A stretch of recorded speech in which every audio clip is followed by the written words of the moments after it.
Buenas tardes a todos, vamos a iniciar, son las 14:15. Desafortunadamente somos muy poquitos de nuevo, pero pues aquí estamos los que queremos estar y los que podemos también. Puede ser que alguien esté de turno o estén en algún servicio complicado y no puedan salir. Precisamente por eso vamos a dejar grabada la clase, la subimos al canal, luego la revisan. Esta primera parte que vamos a platicar el día de hoy sobre el tema de diabetes mellitus, pues simplemente nos va a servir para dar una especie de aproximación a lo que es este importante tópico. Todo médico, yo no voy a decir que todo internista, sino realmente todo médico egresado de la Universidad de San Carlos debe conocer este tema con cierto detalle. ¿Por qué? Porque una gran cantidad de sus pacientes van a resultar teniendo diabetes mellitus o alguna complicación, algún problema relacionado con esta condición. Vamos a ir revisando a través de las diferentes diapositivas que vamos a ir viendo, pues aspectos diferentes de esta situación, pasando por aspectos epidemiológicos, criterios clínicos y aspectos ya de manejo en general. Evidentemente, es imposible que con un par de clases podamos ser expertos en el tema, pero sí necesito que pongan atención los que estén acá o los que van a ver la grabación más tarde. Pongan atención en cada uno de los aspectos que estamos platicando. Si tienen dudas, comentarios, me los plantean en el chat o los pueden poner en los comentarios de YouTube. Ahí yo les puedo contestar sus preguntas y sus dudas que puedan surgir. Así que vamos a empezar diciendo que efectivamente es un problema muy frecuente. Fíjense que entre 8 y cada 10 por ciento de la población total probablemente tenga diabetes. Y digo probable porque no tenemos datos 100% exactos o 100% confiables. La mayoría de los datos que tenemos, sobre todo en países como el nuestro, donde no tenemos las mejores estadísticas o los mejores registros, son solo aproximaciones al total o el nivel total de pacientes que pueden tener esta condición. En Guatemala, uno de los esfuerzos más recientes, y cada vez que doy la plática se va alejando más esto que les digo, ¿no? O sea, cada vez se va alejando más esta evaluación epidemiológica, la encuesta nacional de salud y nutrición del año 2015.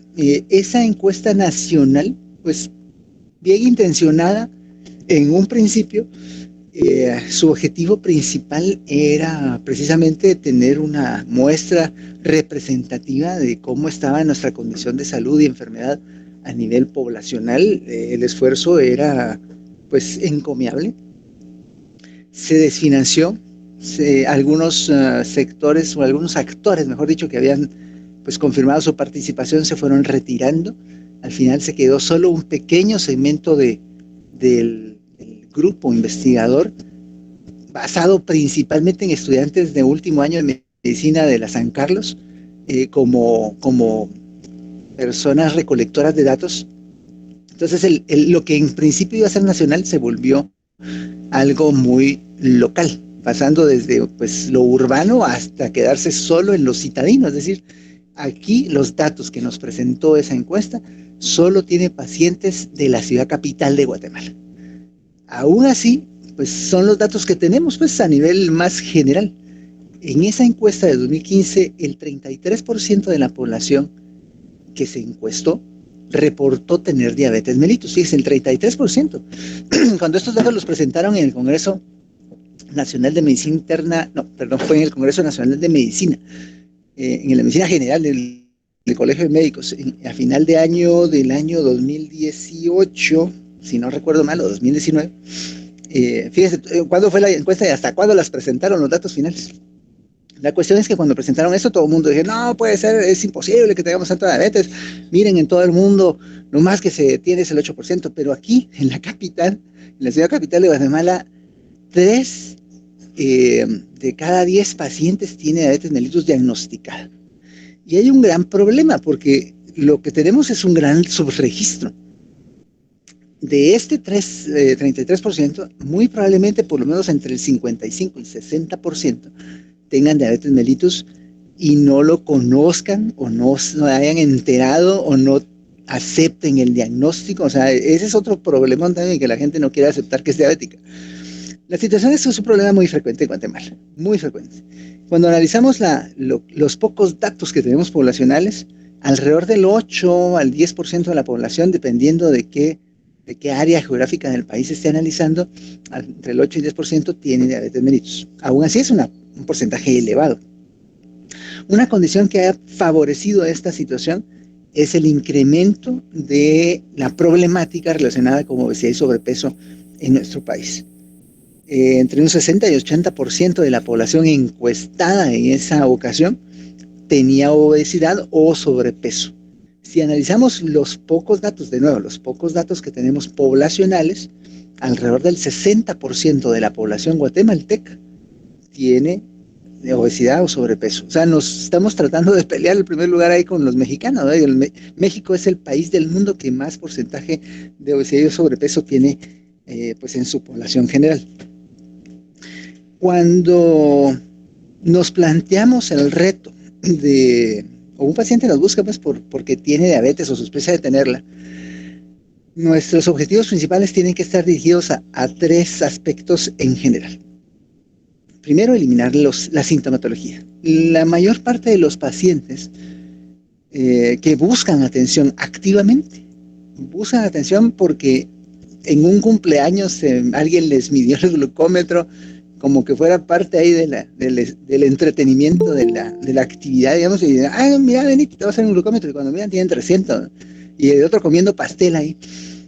Entonces allá le suben, mire, me urge la cita, sí, estoy re mal, que no sé qué. Entonces mucha gente se dan cuenta, sí, no han tenido mayores sintomatologías, pero los que tienen y buscan atención activa, pues tienen síntomas característicos relacionados con hiperosmolaridad, o sea, tienen polidipsia, poliuria, polifagia, pérdida de peso, se sienten mal, desganados, fatigados, les duele la cabeza, han ganado mucho peso, no tienen ánimo de nada. Entonces, esa es generalmente la sintomatología por la que los pacientes consultan. Entonces, nuestro objetivo principal es ayudarlos a sentirse mejor. Además de esto, tenemos que enfocarnos no solo en resolver o mejorar el problema a nivel, digamos, pronto, sino que también pensar a futuro y procurar ir educando al paciente, incluso desde la primera visita con el médico, ir educándolo en la manera de prever, de monitorear, de evitar, de detectar tempranamente cualquier complicación que pueda surgir relacionada con hiperglucemia. Como vamos a ver más adelante, en la segunda parte de la clase, o sea, en la segunda parte de la discusión de este tema, vamos a ver que hay diferentes tipos de complicaciones, hay agudas y crónicas, y dependiendo de eso, pues vamos a ir viendo cómo manejarlas. Pero acá nuestro objetivo en general es, por medio de una contextualización, por medio de una individualización del paciente, definir cuáles son las mejores intervenciones que debemos implementar en su caso para eliminar o reducir el riesgo de complicaciones. Y también pues lograr que el paciente pueda llevar una vida lo más normal posible. Muchos pacientes de hecho se deprimen, incluso se enojan, se irritan, maltratan al médico, buscan 2, 3, 4 opiniones porque no quieren aceptar que tienen diabetes o que la pudieran incluso tener, aunque no sepan exactamente si la tienen. Y pues esa actitud, esa situación emocional muchas veces limita la posibilidad de que empiecen a mejorar. Esta gráfica está en su libro y se refiere a la prevalencia mundial de diabetes. Vean la cantidad de pacientes que se estimaba o que se calculaba para el año 2017 a nivel mundial afectados con diabetes mellitus. Alrededor de 415 millones de personas para ese año. Vean cómo nuestro continente tiene una gran cantidad de personas afectadas con el problema y uno de los sitios con más cantidad de personas es toda la región de Oceanía. Sin embargo, los datos más recientes, o el reporte más reciente, que precisamente es del año pasado de la Federación Internacional de Diabetes, evidencia que hay un incremento muy importante en la cantidad de personas afectadas. Por ejemplo, en el área de Centro y Sudamérica se estima que va a haber un incremento del 50% en la cantidad de personas afectadas. Vean cómo ahorita, alrededor del año 2021, se estimaba que había una cantidad de personas diabéticas en esta región de 32 millones que va a ir aumentando hasta llegar a 2045 a casi a 50 millones de personas con diabetes mellitus en toda esta región de Centro y Sudamérica. Y prácticamente en todas las regiones del mundo se prevé un incremento importante en la cantidad de personas. El área que más va a tener incremento es el área de África. En la actualidad, 24 millones de personas padecen de diabetes mellitus en esta región, pero va a haber un incremento para el año 2045 del 134%. O sea, ese año, en el 2045, van a haber más de 50 millones de personas afectadas con diabetes mellitus. Y así, en todas las regiones del mundo. Estos datos también son importantes, son pues no solamente interesantes, sino alarmantes. Vean cómo también en la actualidad la cantidad de personas entre los 20 y los 80 años de edad viviendo con diabetes para el año 2021 eran un poco más de 32 millones de personas, pero esa cantidad de personas va a ir en aumento conforme va transcurriendo el tiempo, y en el año 2045, 49 millones de personas, como les había comentado, en Centro y Sudamérica. Esto es importante. Vean, aquí hay otra situación pues muy alarmante relacionada con trastornos que no son precisamente diabetes, sino, por ejemplo, intolerancia a la glucosa. Esta afecta en la actualidad a más de 39 millones de personas y va a ir en aumento también conforme pasen los años. Y si hablamos de prevalencias ajustadas, en la actualidad en esta región del mundo, que pues es donde nosotros vivimos, alrededor del 8% de la población tiene diabetes mellitus, y para el año 2045 casi un 10%. Si hablamos de intolerancia a la glucosa, en la actualidad entre 10 y 11% de la población tiene intolerancia a la glucosa, y para el 2045 casi un 12% de la población la va a tener. O sea, si no hacemos nada para detener esta evolución. A pesar de que pues, en la actualidad tenemos cada vez o contamos cada vez con más recursos para tratar esta entidad, y con recursos me refiero específicamente a recursos terapéuticos farmacológicos, como vamos a ver también en la segunda parte de la discusión de este tema. A pesar de esto, la diabetes sigue siendo un problema muy fuerte, muy importante.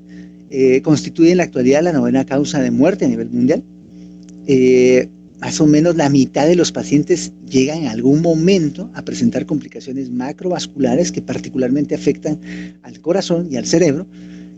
Casi un 30% presenta complicaciones microvasculares. Esto es importante porque entre un 5 y 10% de los pacientes que se les diagnostica diabetes mellitus inicialmente ya tienen alguna evidencia de complicaciones microvasculares. O sea, esto no necesariamente se relaciona solo con la cronicidad del padecimiento, aunque obviamente tiene que ver, y el descontrol crónico.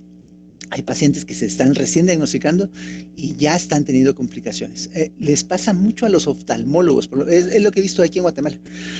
Hay muchos oftalmólogos que cuando llega el paciente, porque de repente pues estaba ahí almorzando y ya no mira, y va con el oftalmólogo para que lo revise, pues solo con verle el ojo dicen: ¿usted desde cuánto es diabético? No, pues doctor, yo no soy diabético. Pues sí, mire, aquí tiene cambios que tienen que ver con eso, y ya saber desde cuándo lo tiene. Le miden un glucómetro y tienen 400. El paciente ya sale alarmado de la clínica a correr ahí a ver quién lo puede medicar para empezar a controlarse. Y 1 de cada 4, pues en algún momento de su evolución va a padecer de enfermedad renal diabética o nefropatía diabética. ¿Qué factores de riesgo tenemos para esta condición? Obviamente son múltiples, son variados, tienen mucho que ver con la herencia. O sea, no es que sea una condición específicamente pues, genética, porque vamos a ver más adelante que hay algunas formas genéticas o monogénicas de diabetes, sí, pero no son las más frecuentes. La diabetes tipo 2 sí tiene que ver con algunos antecedentes familiares de diabetes. Mientras más personas estén afectadas en la familia, más riesgo de padecerlo. Uno de los factores principales tiene que ver con el sobrepeso o la obesidad. En general, si tienen más de 25 kilogramos por metro cuadrado de índice de masa corporal, pues eso es un factor de riesgo, y a tener sobrepeso. Pero en pacientes que tienen pues sus orígenes en la región de Asia, o incluso en Latinoamérica, en algunas poblaciones, tener más de 23 kilogramos por metro cuadrado es un factor de riesgo. Ser sedentario, algunas poblaciones étnicas también, pues ser indígena o ser latino. De hecho, simplemente el hecho de ser latinoamericano puede incrementar la posibilidad de tener esta complicación.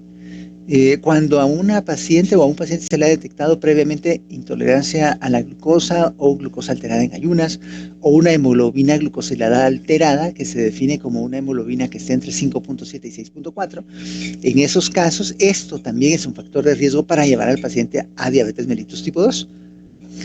Antecedentes de diabetes mellitus gestacional, antecedentes de hipertensión arterial, dislipidemia con colesterol HDL pues bajo, abajo de 35 en general, o triglicéridos elevados. El antecedente de ovario poliquístico o también de presencia de acantosis nígricas al examen físico como evidencias clínicas de lo que llamamos resistencia a la insulina. Y también cuando hay antecedentes de enfermedad cardiovascular. Todos estos factores son factores de riesgo para que los pacientes puedan desarrollar diabetes mellitus tipo 2. Y siempre es importante pues investigarlos no solo en los pacientes que nos van a consultar precisamente por ese problema, sino en cualquier paciente que veamos en la clínica, sobre todo si son adultos. ¿Cómo se regula normalmente la homeostasis de la glucosa? Esta es una representación muy simplificada de cómo es que los diferentes órganos de nuestro cuerpo contribuyen a que se utilice, a que se produzca o a que se almacene la glucosa. Básicamente estos tres procesos los vamos a englobar en el término disposición de la glucosa. Entonces, cuando a mí me preguntan, por ejemplo, mire doctor, ¿y la insulina qué? ¿Para qué sirve o qué hace? Entonces yo le digo, mire, la insulina es la que nos ayuda a disponer, o sea, a decir, esto se va a usar ahorita, esto se va a usar después, esto se queda guardado acá, esto se guarda en esta otra área, esto me va a servir para producir tal cosa. La insulina es la hormona que nos ayuda a hacer ese proceso.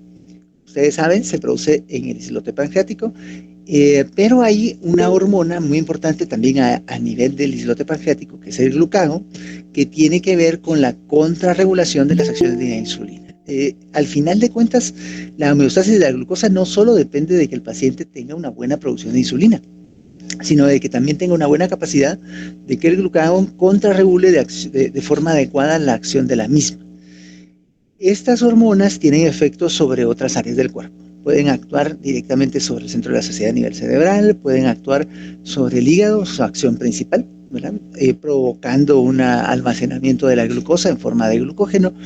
También pueden inducir que los pacientes pues utilicen, bueno, en general los humanos utilicemos la glucosa a nivel muscular o a nivel del adipocito para pues como fuente de energía, o que pues se deposite también a nivel del tejido adiposo como fuente de energía para un uso posterior. A nivel cerebral, tal vez la diferencia principal desde el punto de vista fisiopatológico es que las células neuronales no requieren normalmente de la acción de la insulina para utilizar la glucosa como fuente de energía. Esa misma situación, esa particularidad nos pone en particular riesgo también de tener daño neuronal o tener daño celular por un inadecuado aporte de glucosa durante un periodo relativamente corto de tiempo. El tejido muscular también es interesante porque en condiciones de reposo o sedentarismo requiere que la insulina actúe para que utilice la glucosa como fuente de energía, pero cuando el músculo está en actividad no necesita de la acción de la insulina, o sea, puede utilizar la glucosa como fuente de energía. Y esto es parte importante de por qué el ejercicio nos sirve, nos es muy útil para ayudarnos a regular mejor o de mejor manera el metabolismo de la glucosa en el cuerpo.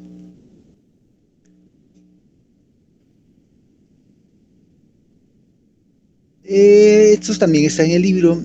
Básicamente lo coloco acá para que veamos que el proceso, aunque eso está bastante simplificado, pero el proceso de regulación de todos los diferentes aspectos que tienen que ver con el metabolismo de la glucosa y la insulina, pues tienen diferentes áreas. Tal vez es interesante en el sentido de que cada una de estas situaciones, si están alteradas, por ejemplo, mutaciones en el gen de la glucoquinasa o situaciones que afecten al canal de ATP sensible a potasio o que afecten la capacidad de despolarización de la célula, todos esos aspectos pueden también afectar el metabolismo y el control de la glucosa y pues hacer que el paciente tenga alteración de la glucemia.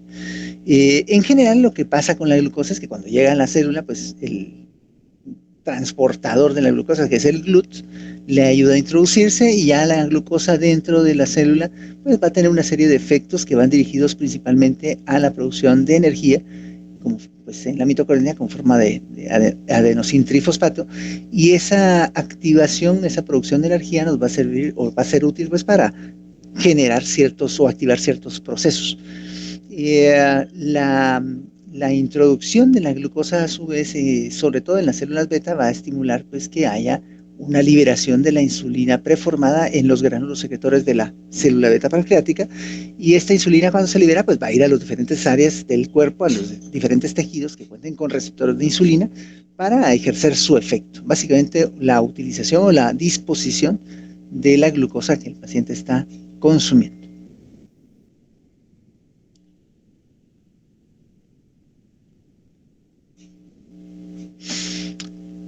Los pacientes con diabetes mellitus no desarrollan la diabetes de hoy para mañana, o sea, es imposible, salvo ciertas excepciones, pues, pero es imposible que alguien, pues hoy esté tranquilo ahí en su casa, viviendo la vida así, de forma normal, y que mañana tenga 500 y llegue corriendo a una emergencia porque le encontraron que tenía 500 en un glucómetro. Estos pacientes, la gran mayoría, lo que han tenido es un proceso crónico de reducción de su capacidad de respuesta en secreción de insulina y en manejo de la glucemia sérica, y que en algún momento dado, como pues aquí, por ejemplo, ya el nivel de afección es tan grande que ya pues no le alcanza al paciente para mantener sus niveles de glucosa en rangos normales. Pero ustedes, por ejemplo, en el caso de diabetes tipo 1, se dan cuenta que la condición, la situación empieza prácticamente desde que nace el paciente. O sea, aquí el paciente nació y ya tiene factores que lo predisponen, sobre todo genéticos, y existe algún evento en el transcurso de su vida, generalmente algún problema que activa la inmunidad del paciente, que hace que empiece a producir anticuerpos dirigidos contra las células beta pancreáticas y empieza a reducirse de forma gradual durante pues, un periodo de años la cantidad de células beta que producen insulina, y cuando llega a un punto crítico que generalmente está entre un 20 y 25% de la masa total de células beta pancreáticas, en ese momento empieza ya a haber hiperglucemia, o sea, empieza a haber diabetes. Lo que define la diabetes mellitus como tal precisamente es eso, que un paciente tenga hiperglucemia, que tenga glucosa elevada. En ese caso, pues el periodo de tiempo que tienen esos pacientes por lo general dura entre 5 y 7 años, y es también pues una de las formas en las que se presenta este tipo de diabetes, esta forma de diabetes tipo 1, en niños entre 5 y 7 años de edad.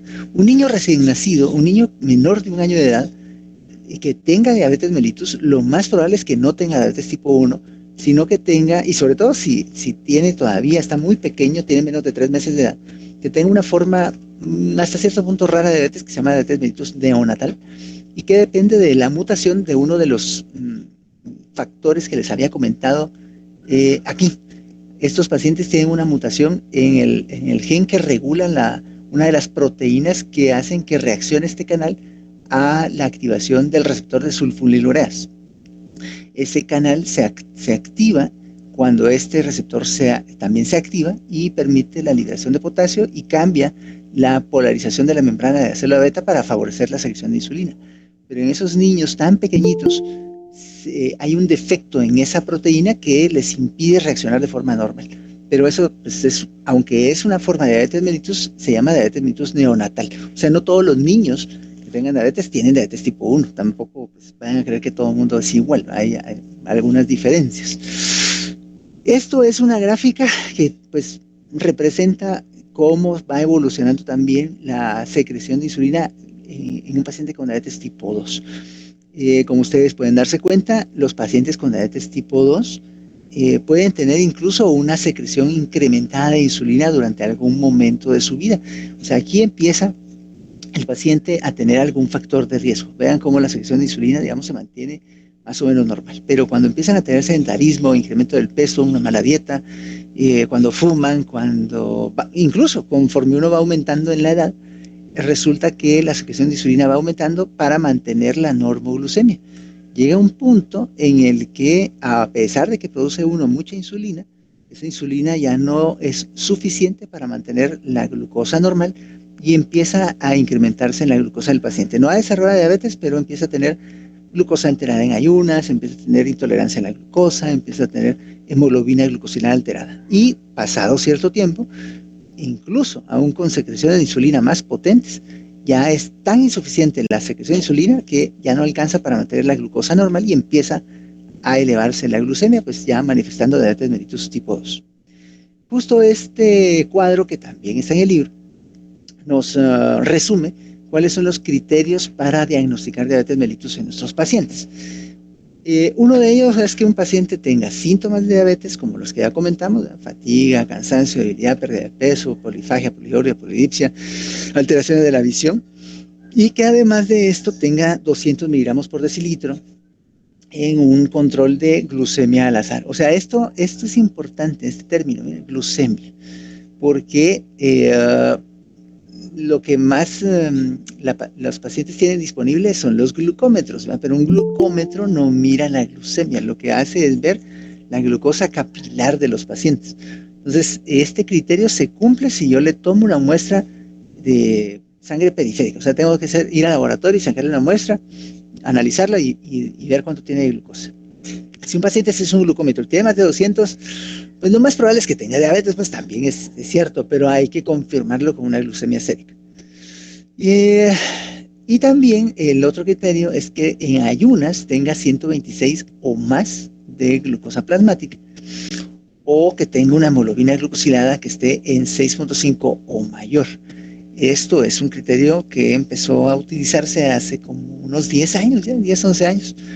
O también que tenga en una prueba de tolerancia a la glucosa, con una carga oral de 75 gramos de glucosa, que tenga más de 200 a las 2 horas. Si cumple uno de cualquiera de estos cuatro, con uno que cumpla ya tiene diabetes mellitus. Es un poco problemático darle al paciente el diagnóstico, pues porque ya les contaba al principio que los pacientes se enojan, se ponen irritables, casi que le quieren pegar al médico que les dijo que tenía diabetes. Piden una segunda, tercera, cuarta opinión, y más que ponerles una etiqueta, lo que hay que transmitirle al paciente primero es la certeza de que el proceso que tiene no empezó ayer. Segundo, que aunque tenga una glucosa alterada, se puede corregir. E independientemente del nombre que le pongamos, lo que hay que hacer es esencialmente lo mismo: mejorar la nutrición, mejorar la alimentación, mejorar el ejercicio, mejorar los hábitos de vida, los hábitos de salud, y en ocasiones pues tomar medicamentos para ayudar a mantener la glucosa normal. Nuestra intención como médicos realmente es tratar de ayudar al paciente a salir de esa crisis, y más que convencerlo de que tiene una condición X. Entonces, más que ponerles una etiqueta.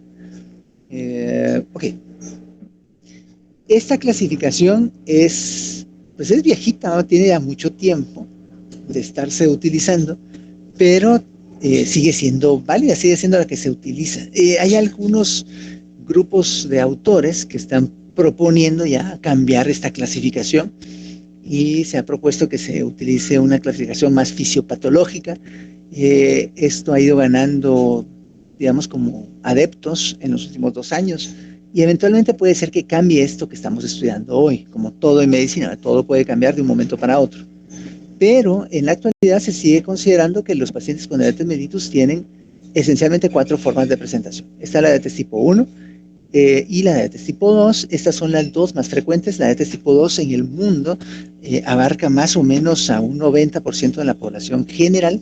La diabetes tipo 1 alrededor de un 5%. Esto puede ser un poco variable en pacientes que tengan o que sean de países nórdicos, por ejemplo. Los pacientes de esas regiones, de esos países, pueden tener diabetes mellitus tipo 1 hasta en un 20% de la población general. O sea, ahí es más frecuente. Pero a nivel mundial, digamos, es un 5%. Y todas estas otras formas de diabetes corresponden al 5% que falta. Aquí vamos a encontrar en el grupo 3 a pacientes con tipos específicos de diabetes. Aquí están los que yo les decía, todas las diabetes monogénicas. Aquí lo que hay es una mutación puntual en algún gen que está involucrado en la producción de alguna enzima encargada de algún proceso importante en el metabolismo de la glucosa o en algún factor que tiene que ver con la producción ya sea de insulina o de alguna sustancia que tenga que ver con el metabolismo de la glucosa o la insulina. Pueden haber mutaciones del HNF4, de la glucosinasa, del HF1 alfa, la 1 beta, mutaciones en el gen de la insulina, o sea, daños a nivel, que induzcan daños a nivel del ADN mitocondrial. O sea, dependiendo del tipo de afección genética, así es como uno va a clasificar al paciente con la famosa terminología de MODY, que es la diabetes del adulto de instalación en edad temprana. Las más frecuentes en el mundo son la MODY 2 y la MODY 3. Aquí en Guatemala, si no recuerdo mal, se han identificado una o dos familias, no sé si eso ha cambiado en los últimos años, pero hay una o dos familias identificadas con esta mutación y creo que les dan seguimiento en el San Juan de Dios, creo, no estoy seguro, pero sí hay un par de familias con este problema. Aquí está la diabetes neonatal que les decía. Estos pacientes tienen la manifestación en la etapa neonatal, antes del mes de nacimiento, pero al menos en los primeros 3 meses de vida se encuentra que tienen hiperglucemia. Las enfermedades directas del páncreas, o sea, ya sean daño exócrino o pues también otras situaciones que puedan afectar la anatomía, la estructura del páncreas hacia lo interno, como la hemocromatosis, por ejemplo. Todas estas condiciones pueden inducir que el paciente desarrolle diabetes mellitus. Defectos genéticos en la acción de la insulina, o sea, que se produzca una insulina defectuosa o que se produzca un defecto en los receptores de la insulina a nivel de los tejidos que tienen que reaccionar. Las endocrinopatías, esto es bastante frecuente. Por ejemplo, los pacientes que tienen Cushing, los pacientes que tienen glucagonomas, que tienen acromegalia, los que tienen hipertiroidismo. Todos estos pacientes tienen, pues por las alteraciones hormonales que presentan, una predisposición a tener padecimientos de esta índole, o sea, tener hiperglucemia. Están los casos de los pacientes que tienen diabetes mellitus inducido por fármacos o agentes químicos. Generalmente los glucocorticoides es lo más frecuente, es digamos, de los efectos secundarios adversos más frecuentes de esta situación, de la administración de glucocorticoides sistémicos, pero hay una gran cantidad de otros medicamentos que podrían tener este efecto. Las tiazidas con alguna frecuencia lo inducen hiperglucemia, también hiperuricemia o alteraciones de los electrolitos del paciente, los interferones, los inhibidores de proteasa, sobre todo si se inician en estadios muy avanzados de la infección por VIH, algunos antipsicóticos. Entonces, todos estos fármacos pueden inducir hiperglucemia. Algunas infecciones virales, sobre todo, citomegalovirus, rubiola, Coxsackie, algunas formas muy infrecuentes de diabetes inmunitaria. Estos pacientes lo que tienen es producción de anticuerpos que están dirigidos contra el receptor de insulina o contra las células, digamos, no pancreáticas, no células beta del páncreas, sino contra células que tienen que ver con la respuesta a la insulina, por ejemplo, a nivel del hepatocito, por ejemplo. Estos pacientes pueden tener diabetes por producción de anticuerpos que afecta la función de estos receptores. Y algunos otros síndromes en los cuales también la hiperglucemia es característica. Ese síndrome de Prader-Willi es muy característico, con daño retiniano, con obesidad muy severa y con trastornos metabólicos importantes. Y el cuarto grupo, que también es muy frecuente en nuestra población, que es la diabetes mellitus gestacional. Evidentemente, estos pacientes van a tener diabetes mellitus cuando estas pacientes, pues son mujeres, estos pacientes van a desarrollar diabetes mellitus cuando están en el periodo de gestación.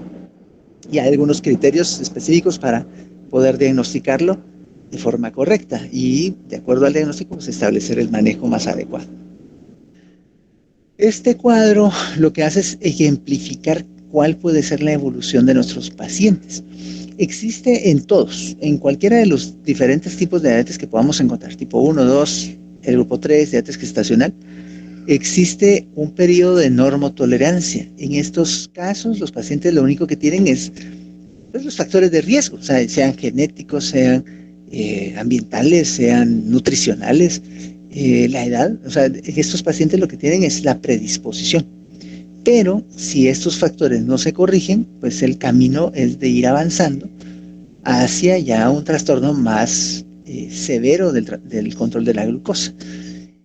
En el término prediabetes vamos a englobar a todos los pacientes que tengan condiciones que predispongan a diabetes mellitus. Puede ser glucosa alterada en ayunas, puede ser intolerancia a la glucosa, puede ser hemoglobina glucosilada alterada, puede ser resistencia a la insulina, puede ser incluso hipoglucemia reactiva, pacientes que se les baja la glucosa por hipersecreción de insulina. Todas esas condiciones las vamos a englobar en ese término de prediabetes. Es importante diagnosticarlo o pues, encontrarlo, documentarlo en los pacientes, porque eso nos sirve también como un elemento adicional para hacerle conciencia al paciente de dónde está ubicado y por qué es necesario que cambie lo que pues de repente no mire como mucho problema, sus hábitos alimenticios, sus hábitos de actividad física, su estilo de vida. Entonces eso le sirve a uno para que el paciente se concientice más y evitar que evolucione hacia esto. Ahora, hay pacientes que tienen diabetes tipo 2 que pueden tener una especie de regresión del proceso, sobre todo los pacientes que en un principio tienen mucha resistencia a la insulina, que son relativamente jóvenes, que no tienen más de 45, 50 años de edad, que tienen obesidad. Esos pacientes, si corrigen esos factores de riesgo, pueden ir revirtiendo, por así decirlo, este proceso hasta llegar nuevamente a normotolerancia a la glucosa. En la actualidad a esto se le conoce como remisión de la diabetes mellitus tipo 2. Y en ese perfil de paciente es uno de nuestros objetivos, o debería ser uno de nuestros objetivos de tratamiento. De hecho, al paciente que pudiera calificar para buscar remisión, uno debería decírselo también desde el principio, para que se motive aún más a mejorar sus perfiles de glucosa.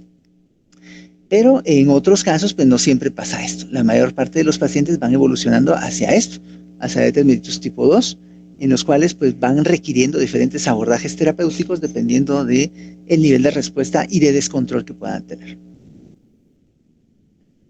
En el estudio del paciente, básicamente es como cualquier otro caso, como en hipertensión, como enfermedades coronarias, como enfermedades pulmonares. Lo que hay que tener es un interrogatorio completo, conocer la historia familiar de ese paciente, todos los problemas que ha tenido en su vida, si es una dama de, no sé, de 35, 40, ver si no tuvo ovario poliquístico en la adolescencia, cuál ha sido su patrón de menstruación, o sea, una historia completa de todos sus antecedentes patológicos y no patológicos que nos permita ir como documentando o definiendo ese perfil de riesgo para que la paciente desarrolle este tipo de alteraciones metabólicas. En el examen físico buscar signos clínicos de resistencia a la insulina como acantosis, sacrocordones, el índice de masa corporal, la estatura, el peso, la adiposidad, su circunferencia abdominal, el índice cintura-cadera. O sea, hay una serie de parámetros que uno debería incluir dentro del examen físico de estos pacientes. Al final de cuentas, lo que vamos a procurar por medio del desarrollo de estas dos situaciones de forma completa es tratar de definir cómo clasificar a nuestro paciente. Si lo vamos a clasificar como un paciente con diabetes tipo 2, tipo 1, con otras formas de diabetes, si puede tener alguna endocrinopatía, por ejemplo, o si es una paciente con diabetes gestacional. Para eso nos va a servir porque de acuerdo a eso vamos a establecer cuál es el tratamiento y el monitoreo del paciente. Y en laboratorio, pues, aunque lo esencial es hacer glucosa en ayunas, postprandial y hemoglobina glucosilada, estos pacientes hay que recordar que tienen o pueden tener múltiples alteraciones diferentes relacionadas con la hiperglucemia o con trastornos metabólicos. Hay que ver cómo está el ácido úrico, hay que ver cómo está su perfil de función renal, hay que ver cómo está la microalbuminuria, hay que ver cómo está el perfil de lípidos completo, cómo está la hematología completa, el examen de orina simple, cómo está también el examen de heces, ver si las pruebas hepáticas. Hay que hacer un perfil hepático por lo menos una vez al año, porque muchos de estos pacientes, sobre todo si tienen obesidad y resistencia a la insulina, pueden tener hígado graso también.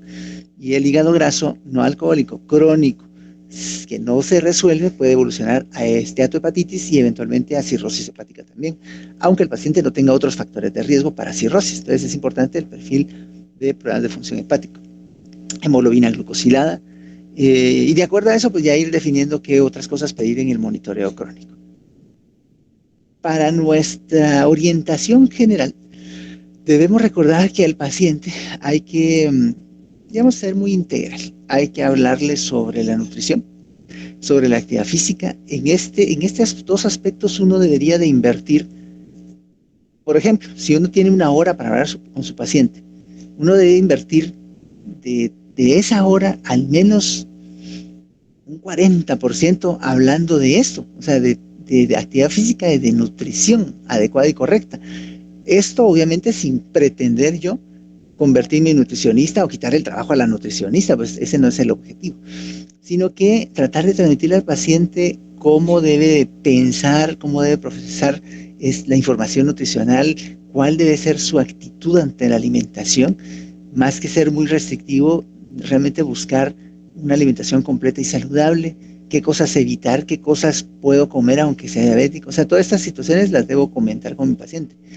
Pero también le tengo yo que informar desde un principio cómo lo vamos a estar monitoreando, cuáles son nuestras metas de tratamiento, hacia dónde lo tenemos que ver con la glucosa. Muchos pacientes se asustan cuando ya se miran con una glucosa en 110, ¿no? Entonces cuando llega a la clínica, mire, está tomando su medicamento.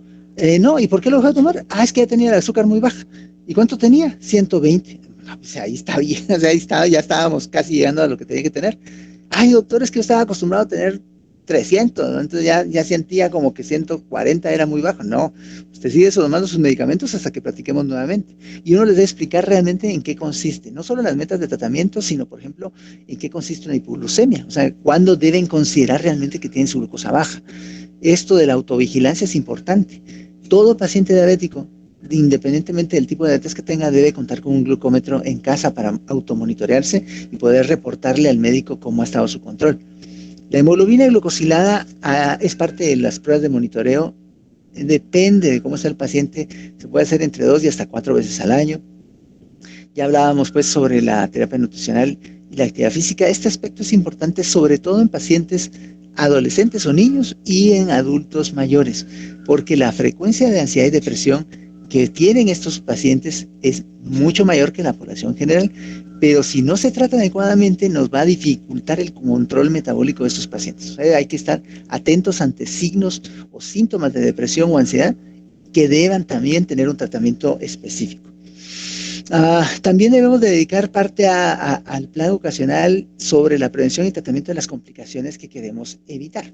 El examen oftalmológico tiene que ser como mínimo cada año y medio. Uno le tiene que enseñar a su paciente cómo vigilarse, cómo cuidarse sus pies desde la primera consulta, y uno le tiene que chequear los pies al paciente al menos una vez al año, por lo menos una vez al año. Y el paciente sí se lo tiene que ver pues, todos los días. También pruebas para ver cómo está su función renal, si existe riesgo de nefropatía diabética, al menos una vez al año. Pruebas para detectar algún tipo de neuropatía también. Y buscar otras enfermedades pues, que puedan estar asociadas con el problema, como pues, la hipertensión arterial, la dislipidemia, trastornos de la coagulación y la inmunización. Recuerden que estos pacientes tienen que estar vacunados contra influenza, contra neumococo, contra hepatitis B. Ahora contra COVID también tienen que estar vacunados, y si pueden tener vacunas contra difteria y tétanos, también es bueno que les comenten que se las coloquen. Y si son mujeres, también vacunas contra el VPH.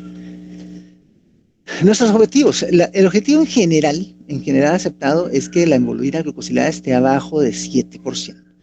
Esto es variable dependiendo de mi paciente. Por ejemplo, si es un paciente joven, 30 años de edad, que no tiene comorbilidades activas ahorita, yo debería procurar que ese paciente logre remisión, que es la que yo les platicaba hace un rato. Para lograr remisión tienen que normalizar su hemoglobina glucosilada o por lo menos llegar a menos de 6.5 y mantenerse ahí por lo menos 3 meses abajo de 6.5. Eso ya cumpliría el criterio de remisión y me permitiría a mí empezarle a retirar medicación. Y claro, continuar con medidas de estilo de vida saludable, ejercicio, dieta, pero pues empezar a retirar medicamentos.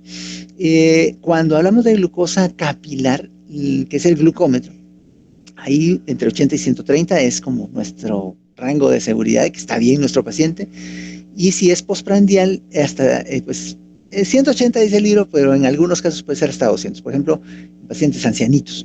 Aquí esto cambia lo de la glucosilada también, pacientes que tienen un perfil de riesgo alto para hipoglucemias, ancianos, pacientes nefrópatas, pacientes con cardiopatías severas o descompensadas. Esos pacientes uno podría aceptar que tengan 7.5 o hasta 8% de hemoglobina glucosilada, dependiendo del perfil de riesgo de hipoglucemia. Y con la hipertensión arterial, pues todos los pacientes deben procurar estar normotensos. Entonces, sí hay que estar vigilando su presión arterial a los pacientes siempre, pero como máximo deberían tener 140/90, idealmente menos de 130/80. Cuando hablamos de nutrición, parte de lo que habíamos comentado, la verdad es que la gente tiene un concepto muy negativo de la alimentación. Cuando uno les dice dieta, pues todos dicen, ay, no, ya me ahorcaron, ya no puedo comer nada. Pero realmente el paciente sí puede comer, o sea, puede comer de todo. La alimentación del paciente con diabetes debe ser igual a la de cualquier otra persona saludable, sana, que no tenga ninguna otra patología. Debe ser balanceada, debe ser amplia, variada, debe incluir todos los grupos alimenticios. Lo que sí tiene que hacer uno es restringir la dieta en cuanto a grasa y sobre todo grasas saturadas, porque la grasa que el paciente debe consumir debe ser poli y monoinsaturada, idealmente, pero la grasa saturada hay que restringirla. Igualmente restringir los carbohidratos simples, buscar que el paciente consuma principalmente alimentos que tengan carbohidratos complejos.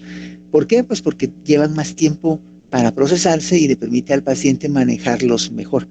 El famoso producto este de glucerna o el Eterex diabético o alguna otra cuestión, esto lo que tiene son carbohidratos de cadena larga que permiten que el paciente tolere mejor y que no haga picos postprandiales tan altos después de consumirlos. Tampoco es así como decir, bueno, entonces tráigame 3 litros, solo voy a estar tomando glucerna, ¿no? Tampoco ese es el punto con este tipo de alimentos. Pero sí nos puede ayudar a, por ejemplo, una refacción o algo y a complementar la alimentación del paciente. Las proteínas, realmente no existe un porcentaje ideal con la proteína o el porcentaje de proteína en la dieta de un paciente diabético. Depende mucho del contexto clínico del paciente. Si son jóvenes, si no tienen nefropatía, no tienen otras complicaciones relacionadas con proteína en exceso, uno podría dejarles entre un 18 o 20% del consumo total de energía en forma de proteína. Y si tiene algún factor de riesgo, restringirlo a 15%, 14%. Y basar o distribuir el resto entre la grasa y el carbohidrato. También es importante que el paciente consuma vitaminas o antioxidantes, pero no como suplementos. O sea, que, mire, me fui a la farmacia ahí o me fui a la tienda esta de multivitaminas y me fui a comprar 5 botes distintos de vitaminas. Estoy tomando un montón de vitaminas, pero no quiero tomar metformina. No, hombre, ¿cómo va a hacer eso? Mire, hay que escoger qué le conviene, ¿no? Dependiendo de lo que ustedes consideren que le puede beneficiar, pues ya le dejan alguna vitamina específica. Pero el consumo de multivitamínicos realmente no tiene ningún efecto, ningún impacto clínico importante sobre la evolución de un paciente diabético. Hay algunos datos con el consumo de magnesio, por ejemplo, o de selenio. Algunos, pero muy leves, digamos, perfiles de mejoría en la secreción de insulina, pero tampoco es el que va a sustituir al uso de medicamentos cuando el paciente lo requiere. Y el consumo de sodio pues debe ser similar a la población general, a menos que ustedes por alguna razón quieran restringirlo porque el paciente esté muy descompensado y su hipertensión arterial o tenga una falla cardíaca descompensada, esté matizado. Doctores y doctoras, con esto voy a pausar por el día de hoy la presentación y vamos a continuar con esta plática el día lunes por la tarde. Así que voy a continuación a detener